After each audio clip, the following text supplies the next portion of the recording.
What's up, people? It's your main guy, Jonathan, a.k.a. the Millennial General, coming to you live from the House of Hits, powered by House of Fresh in Atlanta. Shout out to Drummer Boy Fresh. People, the world knows that Ciroc is a number one vodka, period. That's a closed case. The original Blue Dot, Red Berry, Coconut, Apple, Pineapple, Amaretto, Peach, and Mango fused flavor vodka has been dominating the game for over 5 years strong, and there is no competition. But you know your boy Diddy continues to raise the bar in the world of spirits. Check this out. The French vanilla flavor Ciroc has the game in a chokehold, people.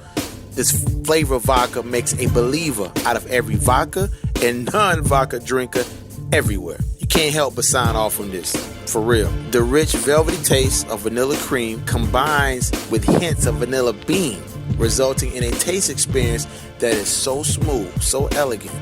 I'm trying to tell you, people, it puts you in that zone. It's not too sweet, and it's the perfect blend of vanilla, vodka, and sexy all into one. Ciroc French Vanilla can be enjoyed year-round on rocks or, with such things as ginger ale or iced coffee. The cool factor of French Vanilla Ciroc is that no matter what you chase it with, you won't be disappointed. That's what I'm talking about. A one of one. You can purchase the Ciroc Diddy Signature French Vanilla Limited Edition online right now at reservebar.com. That's www.reservebar.com. That's reservebar.com. Get that signature Ciroc Diddy French Vanilla Limited Edition signed by him, delivered right to your door at reservebar.com. It's your boy Jonathan, a.k.a. the Millennial General, for the $1 Million Mindset Podcast. Back to our scheduled programming. Let's get it, people.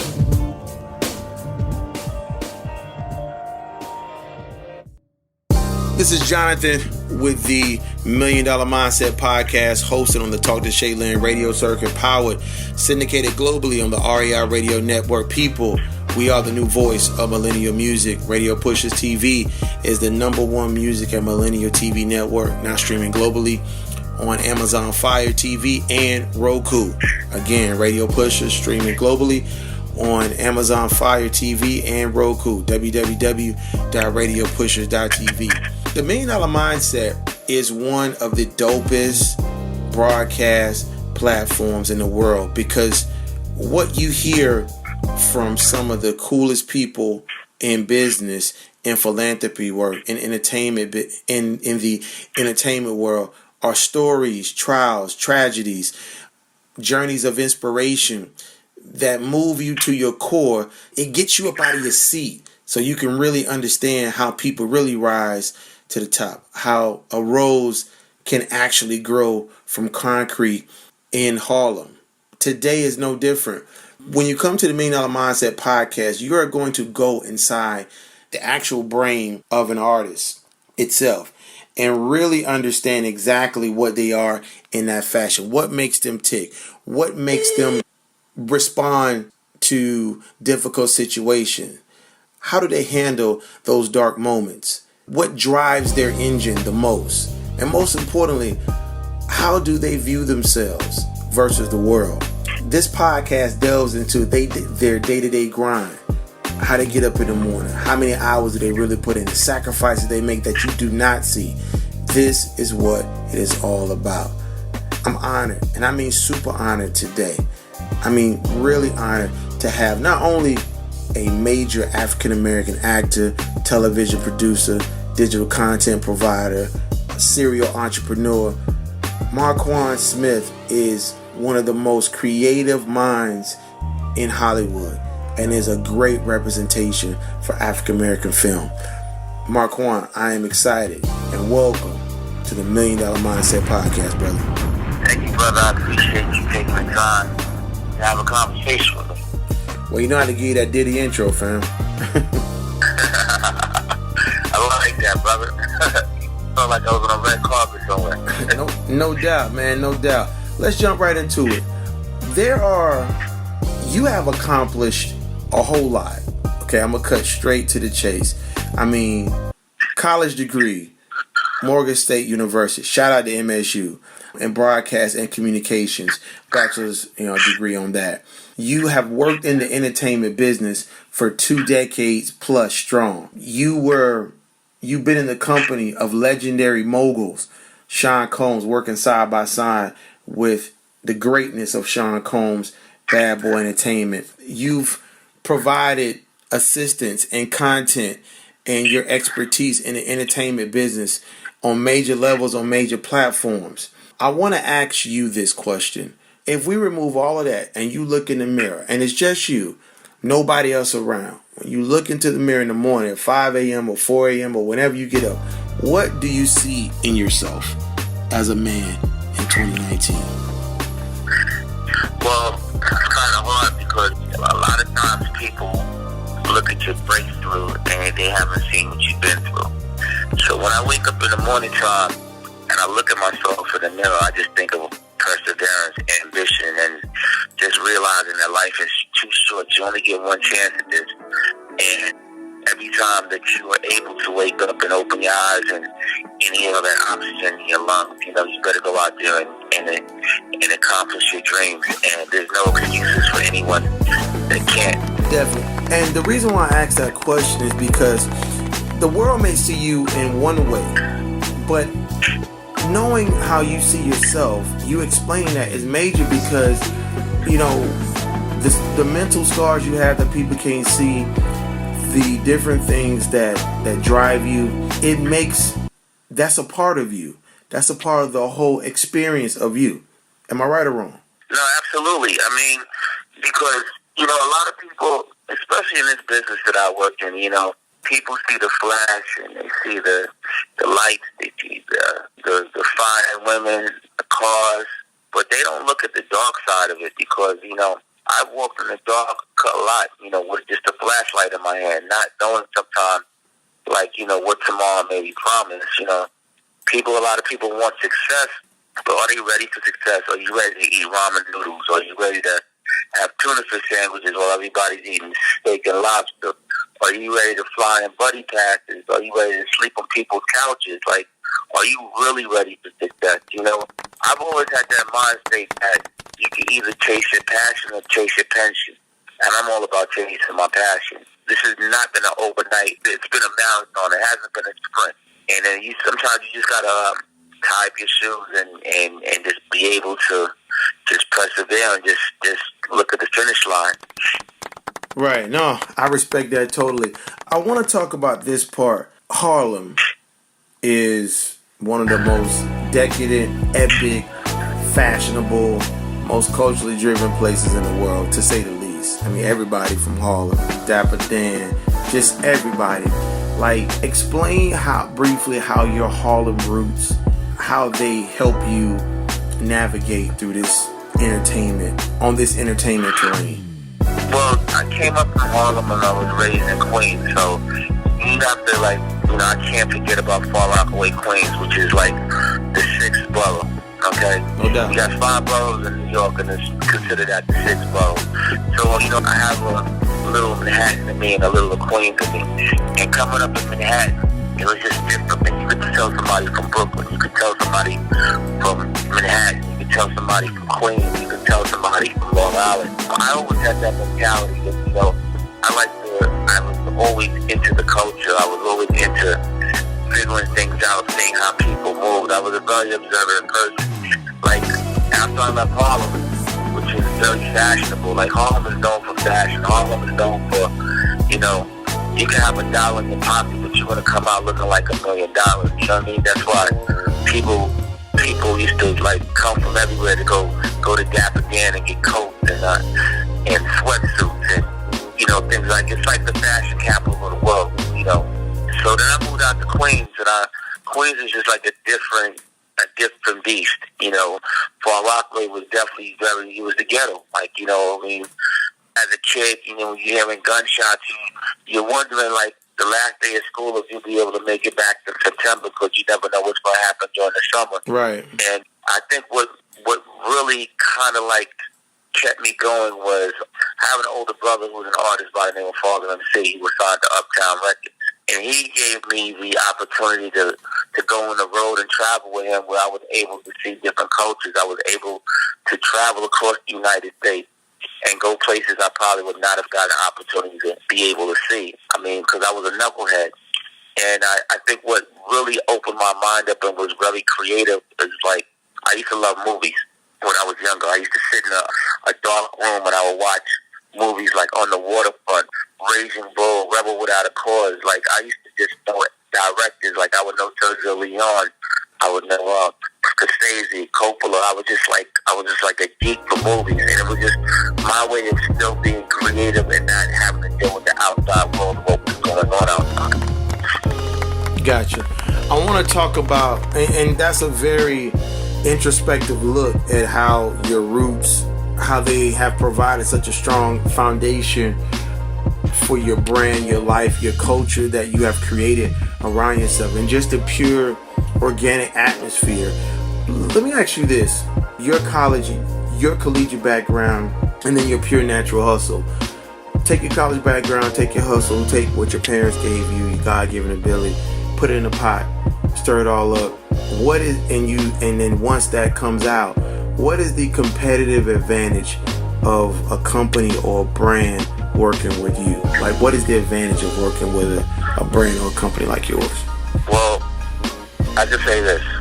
With me as a brand, I look at myself as a brand.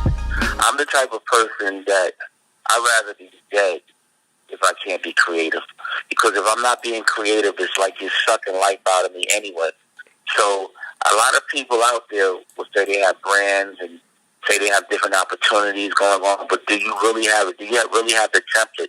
Have you been able to set up that foundation? Are you willing to pick up those bricks and stir the cement without anybody helping you? You feel what I'm saying? A lot of people aren't capable of doing that. They kind of like lean on other people. Like, you don't get successful by sitting here waiting for a phone to ring. You got to go out there and get it. You know what I mean? You know, I am lucky to be able to be in a position of where I'm at right now. And I'm reminded every day, you know, you don't sell TV shows. You know, TV shows, it did come a dime a dozen. You don't star in TV shows. Like, when I first got my deal with ABC, I was told, you know, as an actor, to be able to executive produce a TV show and actually be in it, you are better off getting struck by lightning twice. Oh, I can imagine. I got struck by lightning twice, you know what I'm saying? And to have an African-American show where we're in a state right now where people believe that African-American content can't sell overseas. You know, even with the success of Black Panther and all these other shows, you know, they look at it as an anomaly. But, like, you know, you have to believe in yourself, brother. Like, that's all I have to say. People come to me every day and say, how do you do it? I can't tell you how to do it, but you have to know what you want. You can't look at anybody else's blueprint and say, I'm going to follow the blueprint of success. The way Jay-Z got his is totally different than the way a Will Smith might have got his. But one thing is the same with everybody is that they didn't give up.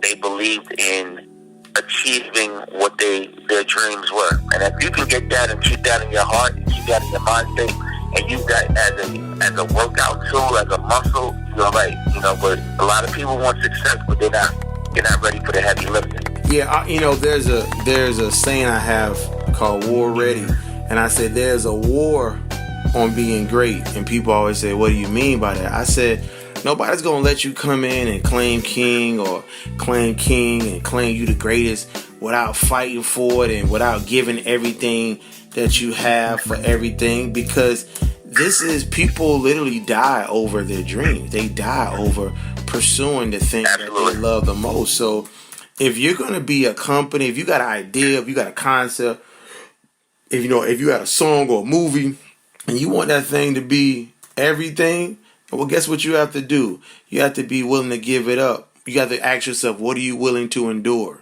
to get what you want? It's no different than anything else. The successful people in life always know what they have to give up in order to go to that level. They always know that. Yeah. You have to be able to, like, you know, sacrifice is a big word. If you're not willing to sacrifice, sometimes you just have to, not even sometimes, brother, all the time. And we take out, not even sometimes, all the time, on a road to success, you're going to have to zone out and eliminate dead weight. It may be friends, it may be family, you may have chairs that you don't want to do, but in order to get to that finish line, you have to do what you need to do. You know what I'm saying? So you have to be able to sacrifice and say, you know what, this is my dream, this is my ambition. I can't let anybody be a dream killer. I can't let anybody tell me that I can't do this or it won't happen. Because at the end of the day, it's your life, and you're going to live it. They don't make bunk beds in the cemetery, brother. You know what I'm saying? So yeah, that's the way I've always looked at it. Definitely, and you got to realize that dreams do expire. I tell people that, like, you know, they do expire because if you don't act on what you know, if you don't put the right effort in, somebody else is going to come along and snag that. You know what I'm saying? They're going to come along and make what you are trying to make and make it better. It's all that goes into hand in hand to what you're trying to do in this life. Because again, you know, you have a very small window of opportunity in life when it comes to utilizing whatever it is that you have inside you to give.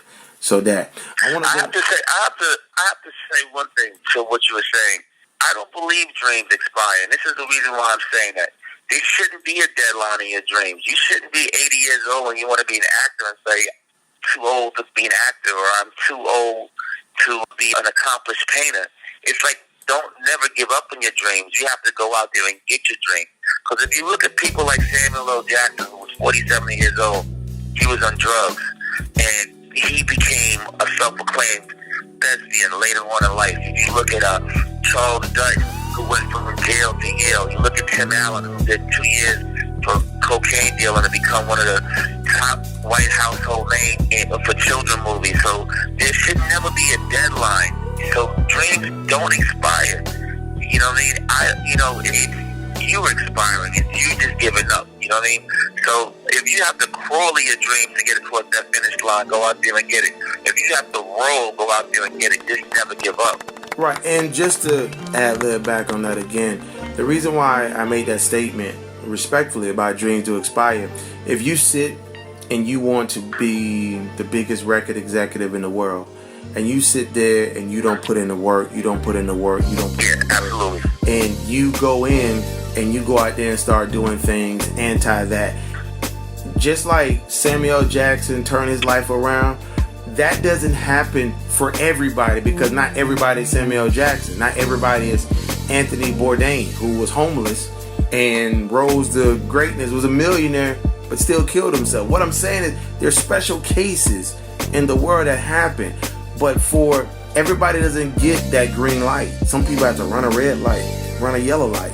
Some people may have to drive off the road to go another route. What I'm saying is, the reason I'm saying dreams expire is because sometimes the inner you can die if you let it, when those dreams do expire within you, because you feel like everything I'm working for, I'm never going to get. And that's what I mean by they can expire. Yeah, you can keep the hope alive, but you got to be making steps in order to do that, because the moment that Samuel Jackson said, I'm going to do better, that's what he did. That's the difference. Absolutely. When he said, I'm going to turn this ship around, he didn't keep going in the same direction. He changed everything about his life and rededicated himself to the game. So, and that's a great thing. And that should inspire the next guy to be better than Samuel Jackson, or to do this or to do that. So that's what I mean by dreams expire. If you let certain things within you die, they will expire. But you do have to push your own buttons inside of you to work the way you got to go. Otherwise, life happens in a different way. That's all I'm saying. I want to tie this into what you got going on. You have first of all, major kudos to your acting career and to your film production company and everything you have going on. Talk about your company you have now that's making serious noise out here, and what is the current feature film project you have cooking right now? Well, I have a company called Swing Entertainment, and I've had a few label deals. I had a label deal over at Universal Music with Avery and Monty Lippman, a straight joint venture back in 2009. You know, my company basically, you know, I love to develop, create, and pitch products out there, from either media to music, you know, things that I love, that I'm very passionate about. I also had a TV a non-scripted show called Preacher's Kids that was picked up by Oxygen, but we didn't get picked up to go to series. I had a few projects out there, but right now, what I'm working on is I have a TV series called The Godfather of Harlem featuring Forrest Whitaker, and it will be coming out in October, November of this year on the network is Ethics. And it's amazing. Forrest plays a character by the name of Bumpy Johnson, who was a gangster from Harlem, and he came from the mindset of by any means necessary. So the show is basically the collision of civil rights in the underworld. So you'll see characters like Malcolm X, Adam Clayton Powell, and the list goes on. Swiss Beats is the executive music producer of the soundtrack. Okay. I currently have a deal with Sony, and Epix has some wonderful artists that are going to be in the soundtrack, such as Rick Ross, A$AP Ferg, Jindenya, Belly, Danny Boy Styles, Achala, a whole bunch of great artists, and Sylvia Rowan, with the blessings of her wonderful staff that's been helping out with the project. My showrunner and writer is the same creator of the TV show Narcos, and he also did the movie Hoodlum. And like I said, we got a great cast, man. We got Giancarlo Esposito, we got Paul Sabino from Goodfellas, we got Chad Comateri from Bronx Tale, we got Vincent D'Onofrio from Full Metal Jacket and Daredevil. It's an amazing show, man, and every season is a year. So the first season is 1963, the second season will be 64, 65, 66, 67, 68. And yeah, it's very exciting, man. ABC Signature and Epix are definitely coming with it, and hope you guys will enjoy it. Definitely. This movie, this soundtrack, I mean, you're part of some life-changing, some life-changing content here. How does it make you feel when you're on set and you're watching this thing in a 360 movement? Like, what is going through your mind? I'll be honest with you. It's been surreal. I think it really hasn't hit me yet. It's hit me, from me and Forrest talk all the time, from the journey, inception to conception, and going out there and seeing all the honey wagons and the double bangers out there, and all the teamsters that are working, and the ADs and the second ADs and the script supervisor and everyone that's saying, Markuann, thank you so much. So this is going to be amazing. You're helping me, my family right now. You don't know what you're doing. That's when it really hit me. Right. And I was like, wow, this has actually became a vessel for people to actually provide for their families and things of that sort. And also, not even on the financial side, but also I call it edutainment, where you can educate people and let them know about real historical characters in a cool way. Like, the music is contemporary, the music is of now, and mixing up with the nostalgic movement, it's almost similar to I call it so similar to The Great Gatsby, what Jay-Z soundtrack did with Baz Luhrmann. So yeah, that was dope. Yeah, it's gonna be a great show, man. We're telling real characters, real things that happened in history. 1963 was a time for African Americans that was tumultuous in the United States. I mean, you had the Birmingham, Alabama, little girls that got murdered, Medgar Evers got killed, and so on. And it's so funny that the way it's written is so eerie. 2019 is parallel to what's happening in 1963. Right. Colin Kaepernick is near Cassius Clay.